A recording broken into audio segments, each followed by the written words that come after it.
Jour 12, 100 jours challenge. Bienvenue sur ma chaîne, je m'appelle Claude Eugénie et j'aide les entrepreneurs à être à l'aise à l'oral, en ligne et hors ligne. Alors si vous êtes nouveau sur ma chaîne, là on est sur un format un peu spécial parce qu'on est sur un challenge de 100 jours. Donc j'espère que vous me suivez depuis le départ, sinon allez voir les autres vidéos. Comment ça se passe? Je vais vous aider à construire votre business sur 100 jours. C'est-à-dire qu'il va y avoir 4 phases principales. Là pour l'instant on est sur la première phase qui dure environ 25 vidéos. Donc restez avec moi et à la fin vous aurez une formation pour vous aider à aller plus loin et à consolider tout ce qu'on a déjà fait ici, gratuitement bien sûr. Dans cette vidéo on va voir comment trouver un nom pour son concept, pour sa marque. Vous savez, lorsque j'ai commencé je me posais la question qu'est-ce que je dois trouver comme nom? C'est pas facile. Trouver un nom on est d'accord que c'est pas évident. Donc dans cette vidéo on va voir les 10 choses à faire, à ne pas faire pour pouvoir créer un nom de marque qui vous ressemble. Le premier nom et le plus facile, c'est de venir avec un nom personnel, donc c'est-à-dire votre nom à vous. C'est très facile à faire, il suffit de prendre votre nom, votre prénom, votre nom de famille, peu importe, mais en général vous aurez quelque chose d'unique, sauf si vous vous appelez Sam Smith. Le nom personnel est bien pour les coachs, les thérapeutes, les conférenciers, si vous avez un nom qui tourne autour de vous. Et également si vous ne savez pas encore comment vous allez faire pivoter votre marque. Trouver votre nom, c'est facile, ce qui fait que vous installez tranquillement votre notoriété. Maintenant, attention au nom que vous avez. Si votre nom est difficile à prononcer pour vos clients, attention. Si votre nom a un contexte social qui fait qu'il est un peu mal perçu en ce moment, par exemple je pensais à une époque au nom Oussama, qui pouvait être un petit peu mal perçu, attention aussi à ça, à vous de voir ce que vous voulez faire avec votre nom, mais prenez en compte le contexte social dans lequel vous êtes. Deuxième chose, un acronyme. Vous pouvez tout à fait prendre 3 mots qui représentent votre marque et en faire un acronyme. Ça peut être une phrase que vous transformez en acronyme. Kentucky Fried Chicken, KFC par exemple. Je suis sûre que vous en connaissez d'autres. HSBC, BNP Paribas. Autour de vous, vous regarderez bien et vous verrez que l'acronyme est le plus facile à mettre en place. Troisième élément, un mélange de mots. Vous pouvez prendre 2 mots qui existent dans le dictionnaire et les mélanger ensemble. Ça donne par exemple Facebook, le livre des visages. Quatrième élément, votre nom doit être facilement prononçable.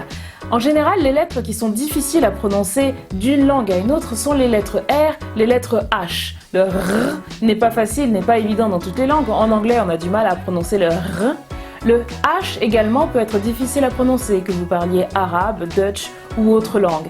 Le H il n'est pas facile également. Donc prenez des noms simples. Moi quand j'étais à l'école, en école de commerce, mon prof me disait que pour qu'un nom soit facilement exportable à l'international, il faut prendre des voyelles et des consonnes qui sont faciles à prononcer.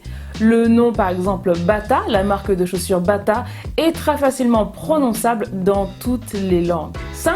Vous pouvez prendre un mot qui existe dans le dictionnaire. Un mot français par exemple ou un mot étranger que vous allez vous approprier et qui deviendra le nom de votre marque. Citroën l'a bien réussi avec justement le mot Citroën, qui signifie citron, en allemand je crois. Bref, vous vérifierez s'il vous plaît. 6e point, ça peut être un mot inventé, comme Yahoo ou Uber. Il existe environ 300 millions de marques sur la planète, donc arriver à inventer un mot peut vous faire démarquer des autres très facilement. Maintenant, à vous de voir si ce mot est déjà pris ou pas, c'est ce qu'on va voir dans les prochains points. 7. Vous devez faire des recherches. Votre nom a sûrement une signification à l'étranger et vous devez absolument le prendre en compte pour éviter les surprises. Par exemple, je ne sais pas si vous connaissez le dessin animé Disney, Vaiana Moana. En fonction de où vous êtes, il a un nom différent. Et moi je me suis posé la question, je me suis dit c'est bizarre. Pourquoi ce dessin animé a un nom différent? Eh bien j'ai appris en fait qu'en Europe, Moana, donc le nom Moana, c'est le nom d'une actrice porno en Italie. Donc bien entendu, hors des questions d'appeler un film Disney par Moana. Ce serait très mal vu et quand les enfants vont faire des recherches sur internet, gare surprise. Ensuite, moi, je suis d'origine congolaise et Moana, c'est l'enfant.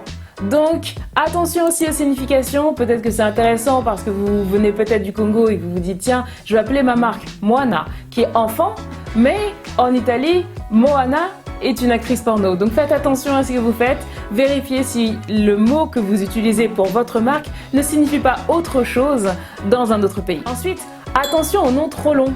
Moi par exemple, j'ai choisi comme nom de marque Claude Eugénie parce que Claude Eugénie, c'est mon prénom et je l'ai trouvé plus facile à prononcer que Claude Eugénie Iwanza. Iwanza c'est mon nom de famille, je sais c'est un très joli nom, mais Je me suis dit que Claude Eugénie Iwanza, en tout cas sur les longues années que j'ai pu expérimenter ce nom au complet, j'ai remarqué que beaucoup de personnes le trouvaient un petit peu long.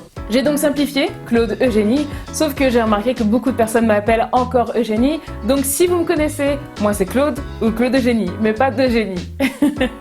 Ensuite, je vous invite à vérifier si votre nom existe déjà. C'est très important, mais comment on fait? Alors, vous avez plusieurs sites pour le faire. La première chose à faire, c'est de vérifier si votre nom est disponible sur toutes les plateformes et médias sociaux. Pour ça, il existe un site qui s'appelle Namechecker que je vous invite à vérifier. Vous tapez le nom de votre marque ou de votre concept et vous allez voir si votre nom est disponible sur Twitter, sur YouTube, etc. Parce que si vous créez un business, vous voulez absolument avoir le même nom de business pour Instagram, Facebook, YouTube, Twitter, etc. Ensuite, le nom de domaine. Alors, il est important de vérifier si votre nom de domaine, c'est-à-dire le nom de votre site internet, est disponible. Pour ça, vous avez le site Domainer. Domainer vous permet de vérifier très rapidement et très facilement si le nom de votre marque est disponible sur n'importe quelle plateforme, .com, .fr, .io, etc. Et enfin, si vous vous posez encore des questions, vous savez que j'aime les livres, j'aime lire, etc. Là maintenant, j'ai une référence en anglais, rien ne vous empêche de faire un copier-coller et de mettre ça dans Google Traduction, mais ce que vous pouvez faire, c'est aller sur le Igor Naming Guide. C'est un guide PDF qui est très bien fait, je vais vous mettre le lien dans la description. Comme ça, vous allez pouvoir en savoir plus sur les noms de marques, savoir comment créer le vôtre, et vous serez guidé tout au long de ce guide justement pour pouvoir arriver à trouver le meilleur nom pour votre marque et pour votre business. Maintenant, petit conseil bonus si vous êtes encore là, si vous choisissez un nom pour votre marque, un nom abstrait comme Amazon ou autre, si vous choisissez un nom, pensez bien, quoi qu'il arrive, à prendre un nom de domaine pour votre nom personnel. C'est-à-dire que si vous vous appelez Claude Eugénie, comme moi, ce que je doute, j'espère que non, sinon ça veut dire que je ne suis pas toute seule, quoi qu'il en soit. Si vous vous appelez Claude Eugénie par exemple, même si vous n'utilisez pas Claude Eugénie comme nom de marque, et que vous utilisez par exemple Footlocker comme nom de marque, réservez quand même votre nom personnel parce que vous ne savez pas du tout ce que vous allez faire dans l'avenir. Peut-être qu'un jour vous allez vous dire tiens, je vais développer ma marque personnelle, ou alors je vais écrire un livre et derrière j'ai envie que ce livre puisse être relié à mon nom, et ce serait dommage que vous soyez au sommet et célèbre dans votre niche et que malheureusement on ait pris votre nom complet comme nom de domaine. Donc pensez quand même à réserver votre nom de domaine. Allez, je vous remercie de m'avoir écouté, j'espère que vous allez mettre tout ça en pratique et vous allez pouvoir trouver un nom qui vous ressemble, où vous pouvez encore changer le vôtre, etc. Bref, je vous retrouve dans la prochaine vidéo, passez une bonne journée et une bonne soirée. Partagez la vidéo à ceux qui ne l'ont pas encore vue si vous pensez que ça peut servir à des amis. Je vous retrouve dans la prochaine vidéo. À bientôt.